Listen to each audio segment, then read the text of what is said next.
Bendito Padre, te damos muchas gracias por tu amor y pues, ahorita por lo que platicamos, realmente eres enorme y pues eres todos tus atributos y eres eh, algo que es muy difícil de alcanzar, pero que tú amas que te busquemos. Te pedimos, Padre, que tú guíes esta enseñanza esta tarde, que abras nuestros corazones y nos lleves a estar dispuestos, ya que nuestro corazón se reblandezca y podamos estar dispuestos a entregarte nuestra vida, Padre. Te damos muchas gracias por tu amor. Te pedimos que quien todavía se vaya a conectar lo pueda hacer y pues gracias, Dios. Guía a Miguel y todo esto te lo pedimos en el nombre de Jesús. Amén. Amén. Amén. Amén. Bien, la vez pasada precisamente nos estábamos, el último atributo que vimos es que el amor es un atributo que puede ser imitado. Y recuerden que nosotros pues tenemos en 1 Corintios capítulo 13 unos puntos importantes que yo creo que todos los creyentes tenemos que vivir, ¿sí? Así como el amor es sufrido, el amor es benigno, el amor no tiene envidia, el amor no es jactancioso, no se envanece, no hace nada indebido, no se irrita, no guarda rencor, no se goza de la injusticia, mas se goza de la verdad, todo lo sufre, todo lo cree, todo lo espera, todo lo soporta.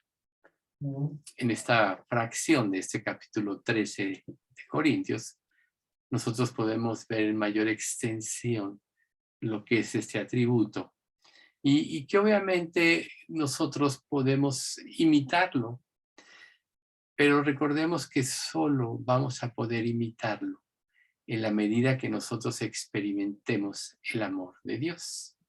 Ese es un punto muy importante para nosotros.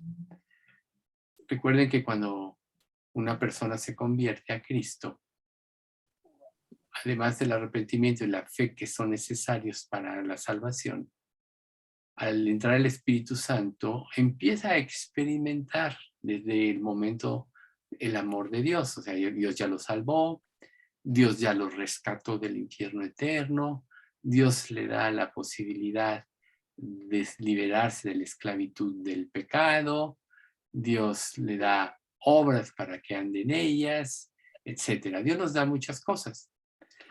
Pero el funcionamiento correcto en la vida de un creyente, para poder él imitar fracción de este atributo, es que él tiene que sentirse amado por Dios. ¿Por qué? Porque la respuesta al amor de Dios es lo que va a producir en nosotros todos los frutos del amor.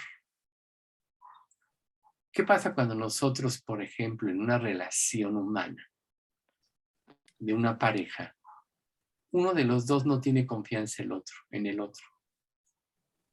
El que sí ama, aunque pretenda expresar la grandeza de su amor, el que tiene desconfianza nunca lo va a creer y por tanto tampoco va a haber reciprocidad.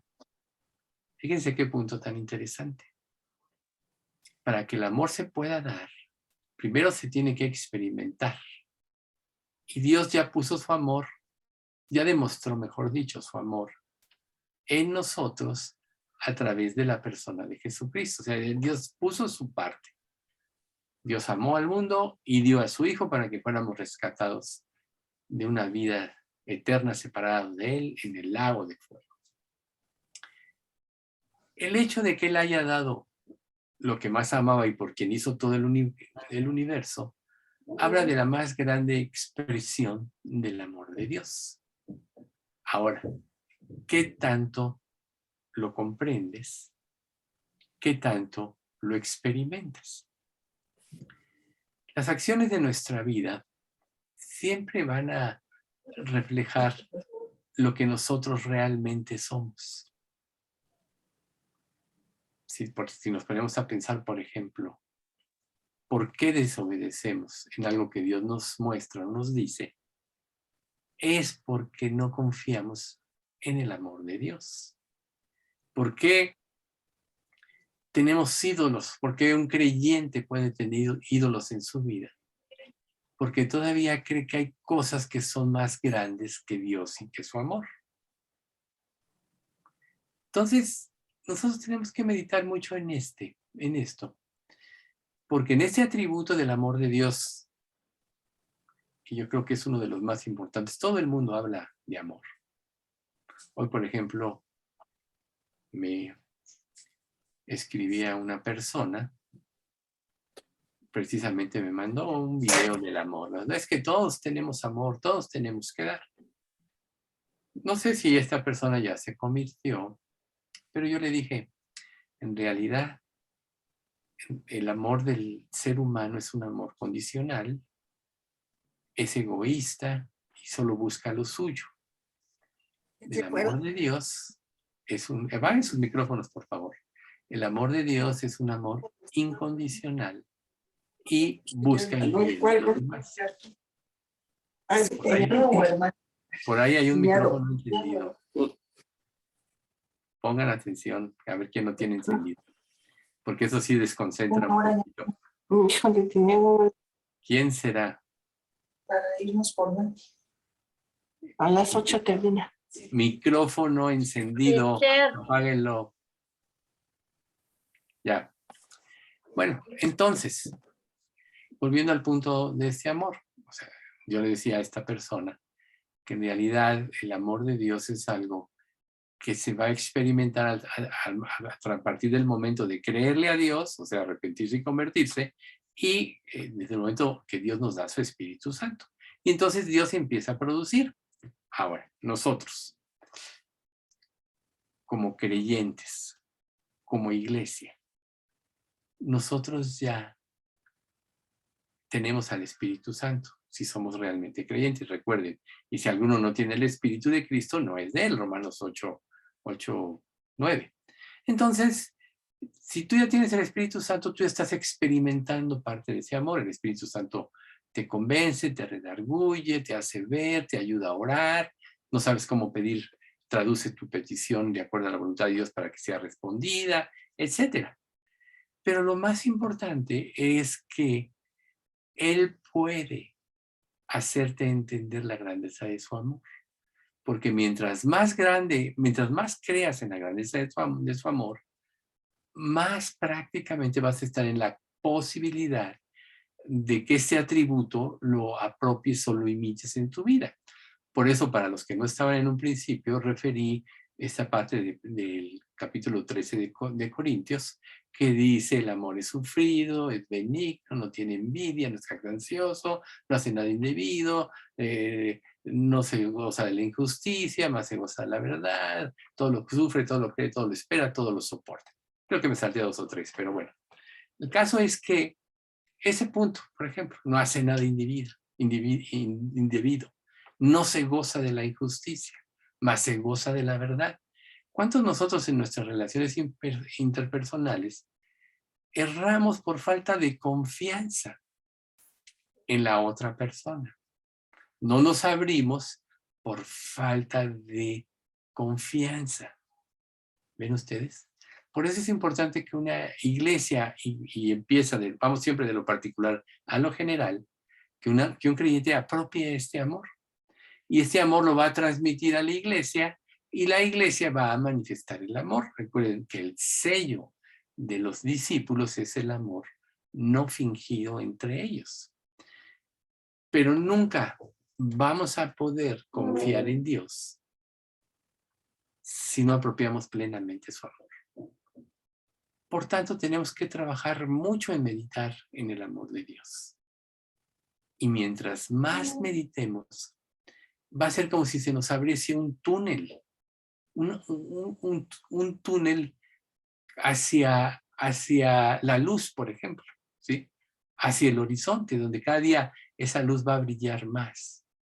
El domingo les mencionaba yo el versículo de Proverbios 4:18, que dice que la vida del justo es como la luz de la aurora, que va en aumento hasta que el día es perfecto. Y todo esto tiene que ver en la medida que Dios forma a Cristo en nosotros, y todo esto tiene que ver en la medida que en estos atributos imitables nosotros podemos apropiar ese amor. Entonces, al apropiar ese amor, pasa algo muy importante. Vas desarrollando la capacidad de negarte a ti mismo. Volvemos a Juan 3:16. Dios amó y dio lo que más quería. Digo, parafraseándolo un poco, ¿no? Y dio lo que más quería, que sea su hijo. Por tanto, en la medida que tú apropies el amor, tu capacidad de dar y de darte va a crecer. Mientras más inseguro te vuelvas, más vas a tratar de retener en tus fuerzas lo que pienses que la gente te debe a ti. Y se va a tornar en un amor, un falso amor, o un amor egoísta, un amor egocéntrico. Hazme feliz, compláceme para que yo no esté incómodo, inquieto. Voy a la iglesia y que me digan palabras dulces a mis oídos y yo voy a estar contento. Una vez me decía una persona que acabo de tener un desayuno con él hace poco, pero me decía, y eso me lo dijo en un desayuno que tuvimos a la salida del Hotel del Bosque. De esos todavía podemos ir ahí. Dijo, es que tú siempre en los estudios dices cosas y uno sale abatido. ¿Por qué no hablas más del amor de Dios? Y lo que yo le respondí es decir, mira, por supuesto que un estudio es para que nosotros nos alentemos para vivir más para día, si apropiamos este amor. Pero primero tenemos que quitar el tropiezo de nuestras vidas, tenemos que cederle nuestra vida a Dios, tenemos que manifestarle nuestra confianza. Entonces tú lo ves así porque todavía no le entregas tu vida a Cristo. ¿Quién puede entregar el gobierno de su vida a alguien si no le tiene confianza? Un ejemplo, tú tienes tu auto, lo cuidas, lo manejas tú. Y un día alguien te dice, oye, préstamelo. Tú no se lo prestarías si no le tienes confianza. O aunque vaya contigo, ahora déjame llevármelo a ti. Vas en carretera, hazte cuenta. Ya te veo cansado, déjame llevármelo. No, yo me lo llevo hasta el lugar porque no confías en la persona. O sea, no le sueltas la dirección. No le sueltas a alguien algo en lo que no confías. Oye, préstame tantito tu celular, pero no vayas a hacer una llamada internacional, ¿no? O préstame tu cámara, pero me la cuidas, no la vais a maltratar. O sea, ¿te das cuenta? Es el amor humano, condicional. Pero el amor de Dios está basado en recibir el amor de Dios está basado en una plena confianza.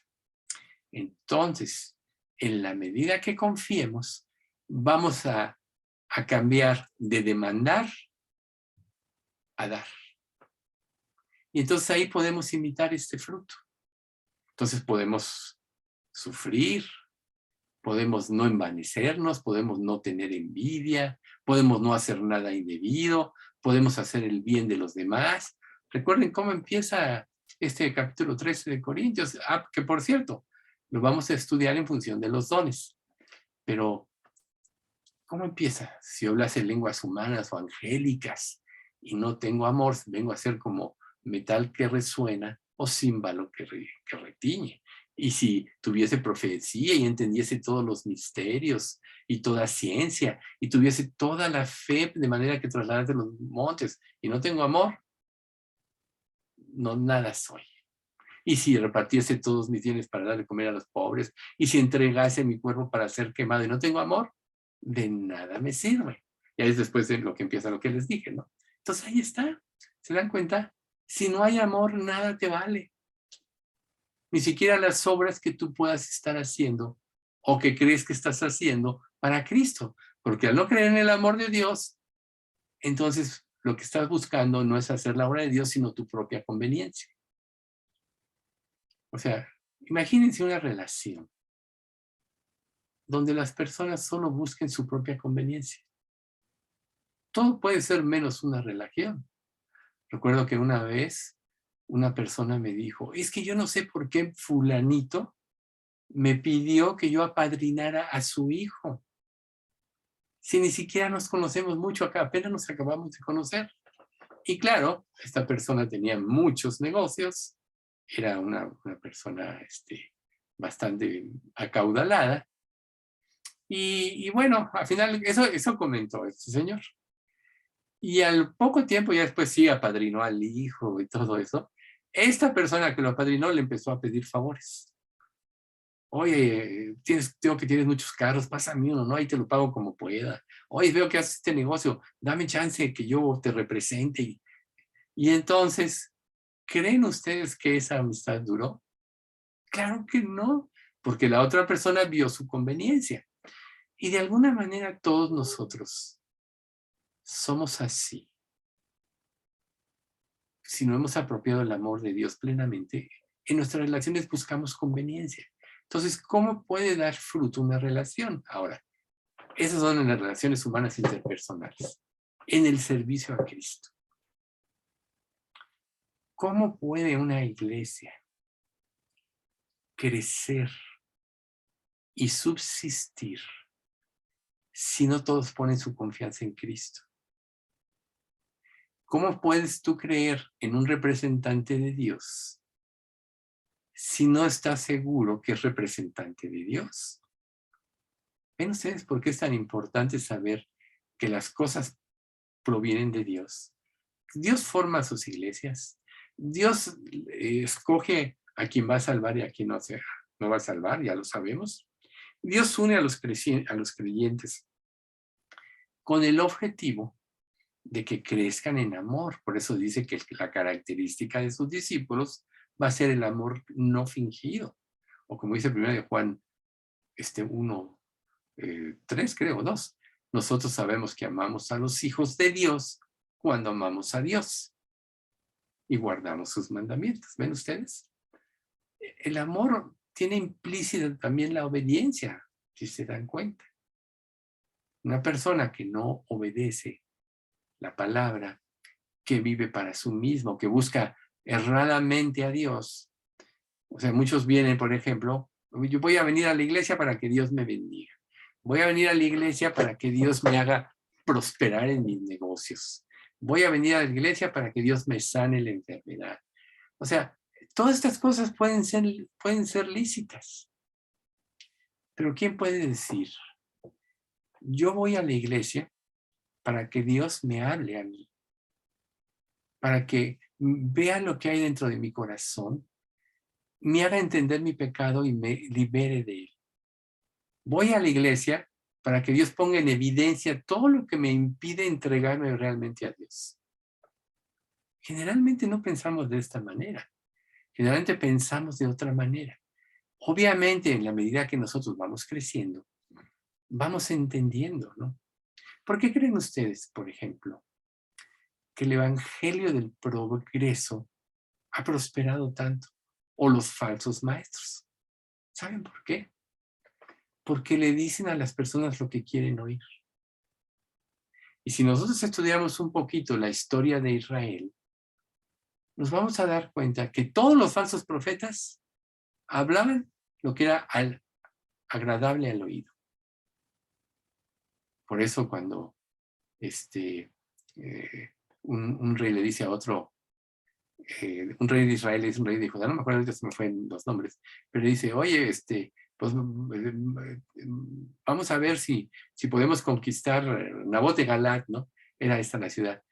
A ver, y todos los profetas llegan y les dicen, no, ve y vas a triunfar, ve y Dios, vas a agarrar y vas a triunfar sobre esta victoria, ¿no? Y el rey de Judá dice, ¿y no hay un profeta de Dios aquí entre nosotros? Sí, conozco a uno, Miqueas de Moreset, pero dice, él siempre me profetiza cosas desagradables.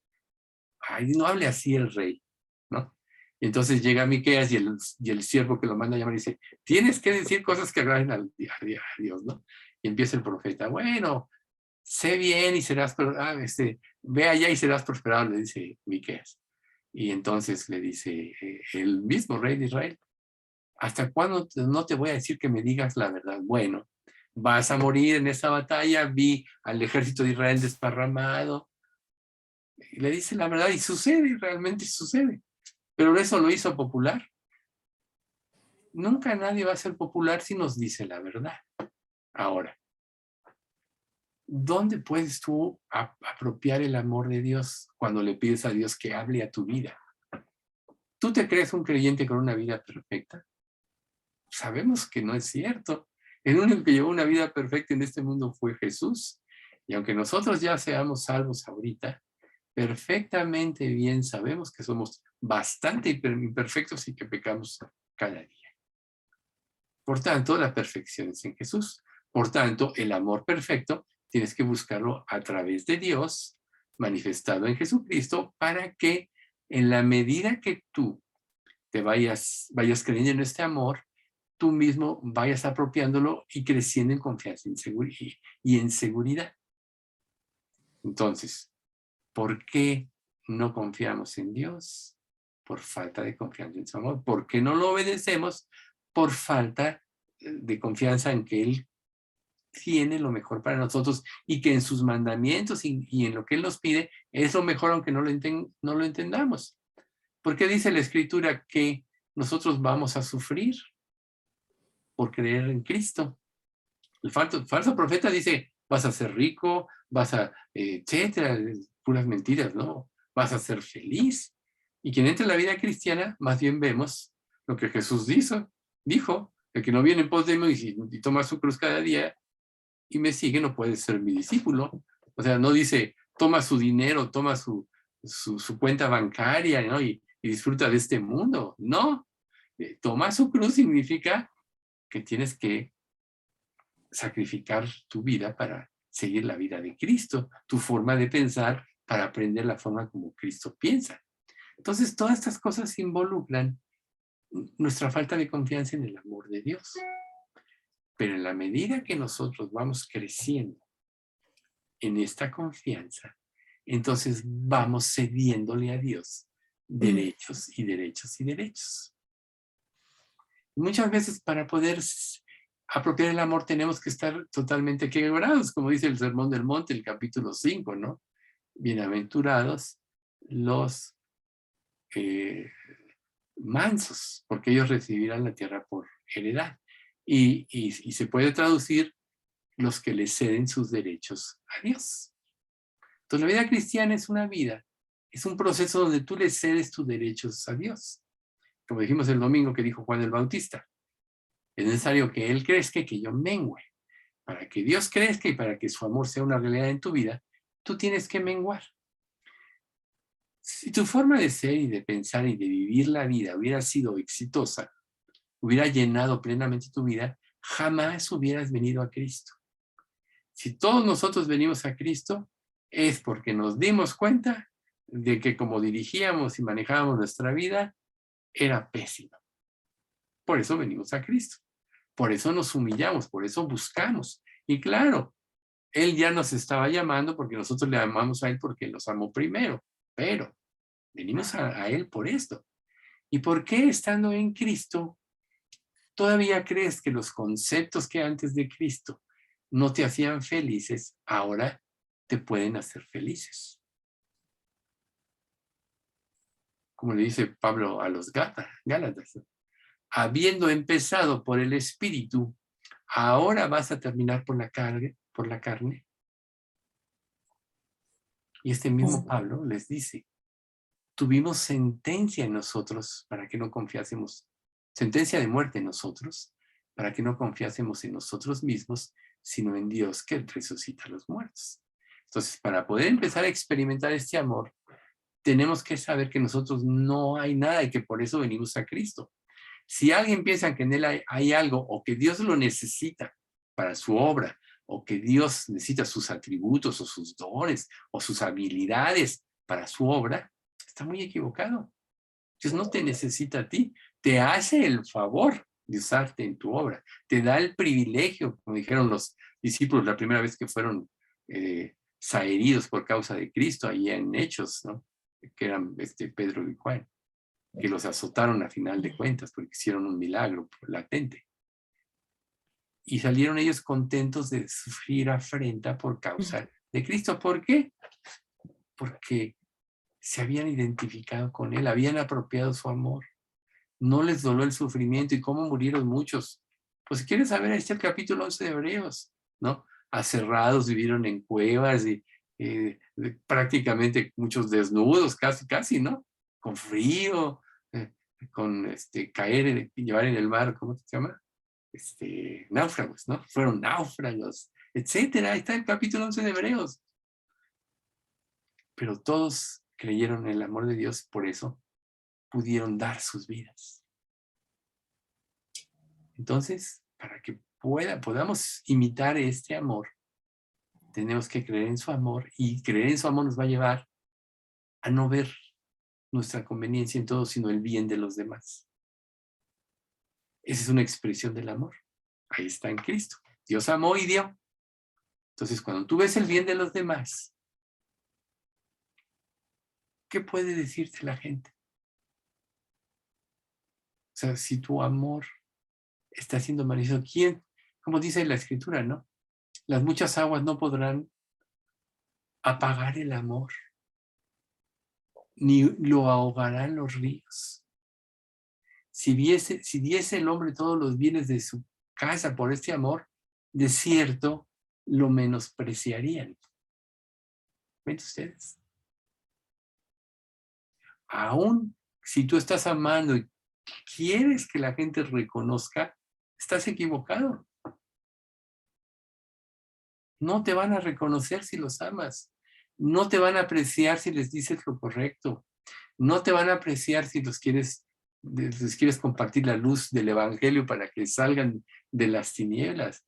Se van a resistir. ¿Cómo puedes soportar eso? Solo si amas verdaderamente, como Cristo amó. Cristo amó, y aunque ahí vamos al capítulo de Isaías 53, angustiado, no abrió su boca, como oveja fue llevado al matadero, como oveja delante de sus trasquiladores, fue llevado al matadero, enmudeció, no abrió su boca, fue quitado de juicio, etc. Y lo dice, antes Isaías dice, ¿quién ha creído en el amor de Cristo? Y hablando del cielo, ¿no? ¿Quién ha creído nuestro mensaje? Entonces, el amor de Dios debe ser suficiente en tu vida. Y es como un vaso. Cuando te saturas de ese amor, entonces empiezas a derramar. Mientras no te satures, vas a demandar hasta que se llene tu vaso. ¿Ves? Entonces, tenemos que meditar mucho en el amor de Dios para apropiarlo. Y entonces podamos actuar correctamente. Si yo creo que una persona me dice algo que está mal en mi vida y confío en que realmente le intereso, la voy a escuchar. Pero si desconfío, entonces claro que no la voy a escuchar. ¿Cuántos de nosotros no recibimos consejos y podemos hasta poner una cara de humildad y de decir, sí, lo voy a hacer externamente? Pero internamente estás diciendo, yo voy a hacer lo que yo quiera. ¿No es cierto que la mayoría de los seres humanos somos así? Unos te replican, unos te pueden debatir abiertamente, otros no dicen nada. Acuérdense del dicho ese, Pedro que ladra no muerde, ¿no? Es peor el que no dice nada que el que se defiende. Pero realmente, ¿qué hay en nuestro corazón? Por eso, por ejemplo, en nuestra iglesia, en nuestros estudios, nosotros tenemos que orar unos por otros para empezar. Tenemos que orarle a Dios para que Él ilumine a las personas que dan el estudio, para que Dios los guíe, para que sean un instrumento de Dios para hablar a nuestras vidas. Hazte esta pregunta. ¿Tú has orado por esto? Y si has orado por esto, has creído todo lo que se dice en un estudio amparado por la Biblia, al grado que te lleva a modificar tu vida, ahí es donde te puedes probar si realmente estás creyendo en el amor de Dios. Recuerda que Dios purifica y limpia. Todo pámpano que en mí lleva fruto, lo limpiaré para que lleve más fruto. Eso dijo Jesús. Y todos los creyentes estamos en un proceso de limpieza, de depuración de la maldad que hay en nosotros. Porque Dios quiere hacernos semejantes a Cristo. En la medida que nosotros seamos semejantes a Cristo, vamos a hacer correctamente su obra. ¿Por qué Pablo tuvo que decir, todos buscan lo suyo propio y no lo que es de Cristo? Pablo no era tan apreciado. Fue un gran apóstol con el mismo ímpetu que persiguió a la iglesia. Con ese mismo ímpetu se entregó a la obra de Dios cuando Dios se le presenta y le habla en el camino. Y desde entonces su vida cambió, pero siguió teniendo ese ímpetu. Estaba equivocado y Dios se lo hizo ver. Y a partir de que él vio las cosas en forma correcta, todo ese celo, toda esa pasión, lo usó para servir a Cristo. Por eso él mismo pudo decir, yo he trabajado más que todos, dice, pero no yo, la gracia de Dios conmigo. Claro, porque al que mucho perdonó, mucho se le amó. Él mismo dijo, yo no soy digno de ser llamado apóstol porque perseguía a la iglesia, pero lo hice en ignorancia y por eso Dios tuvo misericordia de mí. Entonces, ponte a pensar, por ejemplo, tú estás en una iglesia y de repente te empiezan a incomodar personas. ¿Nunca te has preguntado por qué una persona o esta persona me puede incomodar? De hecho, pasa una cosa muy importante. Siempre el que vive más para Cristo va a incomodar al que vive menos para Cristo, aún como creyentes. El que más se entrega va a incomodar al otro. Y además aún puede suscitar envidias y el otro puede exagerar cosas, o sea, mentir en su vida, mentirse a sí mismo para igualar al otro. Pero ya está la envidia. Pero el que busca lo que es de Cristo se va a gozar del progreso de otro. Se va a gozar de una gran predicación de otro, de que otro habla más de Cristo. Le puede pedir a Dios que lo use como el otro, pero se va a gozar. Entonces ahí está la diferencia entre un creyente más espiritual que uno menos espiritual. Entre una iglesia espiritual y una iglesia menos espiritual. La diferencia es el amor, el verdadero amor. O sea, la gente usa la palabra amor de una manera tan superficial.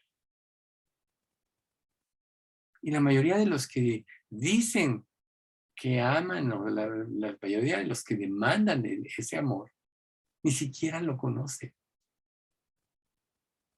Porque el amor da.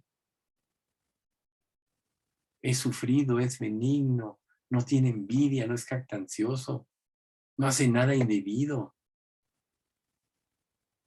no busca lo suyo, no se irrita, no guarda el rencor. ¿Qué de esto no hay en tu vida? De una persona que no comprende esto puede levantar situaciones que dividan a la iglesia. En Judas dice, hablando de estos individuos, pero estos son los que causan divisiones. los sensuales que no tienen al Espíritu. ¿Ven ustedes? El amor edifica. El falso amor destruye. Entonces, para poder imitar ese amor de Dios, tenemos que trabajar en nuestra vida. Ahora, ¿de qué manera puedes tú trabajar? La clave te lo da de 1 de Juan 5. Cuando te dice, en esto sabemos que amamos a los hijos de Dios. Cuando amamos a Dios y guardamos sus mandamientos. ¿Y cuáles son sus mandamientos?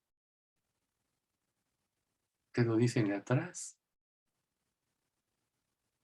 Hermanos, no os escribo un nuevo mandamiento, sino el mandamiento antiguo que habéis oído desde el principio. Este mandamiento es la palabra que habéis oído desde el principio. Sin embargo, os escribo un nuevo mandamiento, que es verdadero en él y en nosotros, que os améis unos a otros.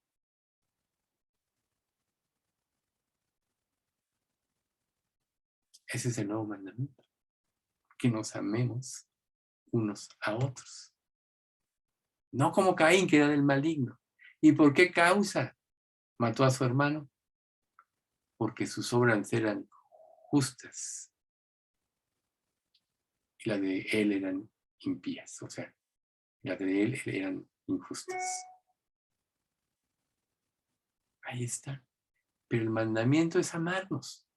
Ese es el sello de la iglesia. Ahora les decía yo, ¿cómo puedo apropiar este amor? Precisamente buscándolo a través de la Escritura. Buscándolo. Buscando en cada acción de Dios cuál es el sentido de su amor. A veces nos asusta leer el Antiguo Testamento porque vemos que Israel conquistó, mató, destruyó ciudades, etc.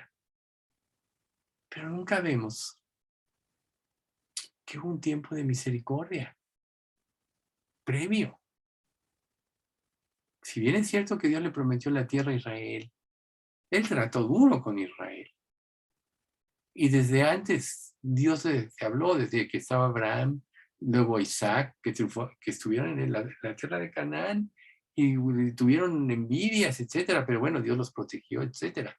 Y luego se van 400 años de Egipto, esclavizados. ¿Ustedes creen que no fue ese un tiempo para que meditaran en sus caminos? Ok.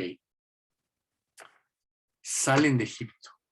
Iban a entrar directamente a la tierra prometida, pero dudan. Se dejan ir por el comentario de 10 de los 12 espías y dudan. ¿Y cuál fue el castigo? Pues es cada año de los que los 12 espías estuvieron inspeccionando. Será un año por día. Cada uno de los días será un año por día. 40 años. Y vemos cómo en la Escritura se cumplieron exactamente los 40 años. Inmediatamente cumplidos los 40 años, Josué metió a Israel. Empezó a meter a Israel en la tierra de Canaán. Todo este tiempo, no pudieron haber meditado en sus corazones y haberse arrepentido. Claro, uno que otro, ¿no? Rahab la ramera, que por su fe no nada más fue salvada y de su familia, sino que además tuvo el privilegio de estar en la línea mesiánica. Ruth la moabita, ¿no? Los gabaonitas que, aunque usaron mentiras y todo para que no los mataran, vivieron porque sí tuvieron temor. Es mejor vivir como esclavo que ser muerto, ¿verdad? Pero todos los demás endurecieron su corazón. Ahora, estábamos en el punto. O sea, Dios siempre da la oportunidad. Dios les dio la oportunidad de arrepentirse y no quisieron. Al faraón le dio la oportunidad de arrepentirse y no quiso. ¿Cuántas veces no le dio Dios la oportunidad a Israel? Nosotros estamos llenos de oportunidades. Si ya somos creyentes, de cambiar. ¿Cuántas veces no pasamos días, meses y años arrastrando debilidades en nuestra vida por falta de confiar en el amor de Dios? Cuando Dios nos pide que cambiemos para bendecirnos, para poder darnos una vida más plena, claro. Al no creer en su amor de Dios, te agarras de lo que conoces, de lo que este mundo te enseñó. Este mundo nos enseñó que la felicidad estaba en el pecado, que la felicidad estaba en el egoísmo, que la seguridad estaba en la mentira. Si no, vean a Putin, vean las noticias, puras mentiras. Y hay uno que otro que le cree. Pero, ¿ustedes no creen que él se cree sus mentiras? Claro que sí. Ese es el problema. Eso es lo que este mundo nos enseñó. Entonces, si yo no creo en el amor de Dios, me voy a aferrar a lo que sí tengo. Y así no voy a crecer espiritualmente. Si yo he conseguido a través de mi vida muchas cosas por la manipulación y no confío en el amor de Dios, aún en la obra de Cristo voy a usar la manipulación para obtener lo que yo quiera. Y en la manipulación no me va a importar pisotear a los demás con tal de yo obtener lo que yo quiero. ¿Se dan cuenta del error tan grande? Pero es por falta de confiar en el amor de Dios. Te estás aferrando a lo que conoces porque no has incursionado en todo lo que Dios te quiere dar. ¿Saben ustedes qué nos dio Dios en Cristo? Todo. Todo. Ya lo tenemos todo. Pero tenemos que aprender a entender que tenemos que salirnos de la mentira del mundo. Satanás es padre de mentira. Y usa a los incrédulos para cumplir sus fines, pero también usa y manipula a un creyente que no ha puesto su fe y su esperanza en forma plena en Cristo. Lo que tú no creas de Cristo va a ser un campo vacío donde le estás dando oportunidad al diablo de actuar en tu vida. Lo que tú le creas a Cristo va a ser un campo fortificado, donde los muros son la palabra de Dios y las promesas que has creído. Y la seguridad es tu obediencia. Si tú no le crees a Dios, estás fuera de esa área de protección y estás sujeto a agentes externos. No sabemos cuántos ángeles caídos haya, pero son miles, son millones. Y todos están para que la gente no se convierta o para impedir que un creyente se entregue. Porque ¿qué significa un creyente entregado? Almas para Cristo. Crecimiento espiritual. Luz que ilumina a los demás. Eso significa un creyente entregado. Entonces el diablo va a hacer todo lo posible porque no apropiemos su amor, porque no nos entreguemos, para que no dañemos su obra malévola. ¿Ven ustedes? Su trabajo es anularnos. es hacernos dudar del amor de Dios, es hacer que tengamos nuestra vida, tomemos nuestra vida en nuestras manos. ¿Qué pasa cuando un creyente cae en tentación y cae en un pecado? Tomó su vida en sus manos. ¿Dudó del amor de Dios? Recuerden, cada uno de su propia concupiscencia es atraído y seducido. Hasta que la concupiscencia da luz al pecado y el hecho consumado da luz a la muerte. Por eso Jesús habló de que lo que tú piensas es tan pecaminoso como las acciones. ¿Oíste qué fue dicho? No cometerás adulterio, pero yo digo que cualquiera que mira a una mujer para codiciarla, ya adulteró en su corazón. Si tú a lo mejor no te atreves a robar, pero si piensas en robar o etcétera, pues ya estás pecando en tu corazón. ¿Por qué una persona roba?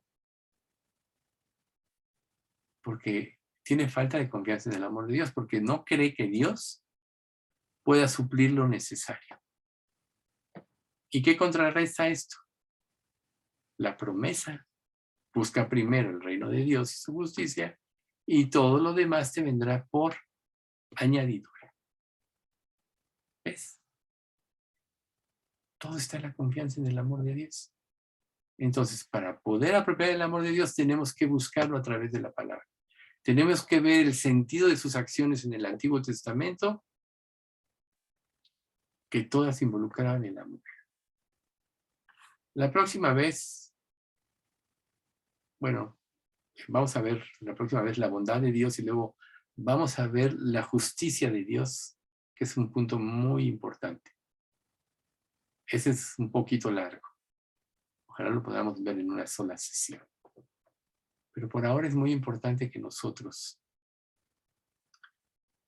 empecemos a buscar, escudriñar, a creerle a Dios. Y en la medida que lo empieces a hacer, que lleva implícita la obediencia a lo que Él te muestra, en esa medida tu confianza va a ir creciendo y tú vas a ir dejando todas aquellas cosas que te pueden estorbar para la entrega. Recuerda un eslogan que usamos: si Cristo brilla en nuestras vidas, el mundo se opaca. Si el mundo brilla, es que Cristo está opaco.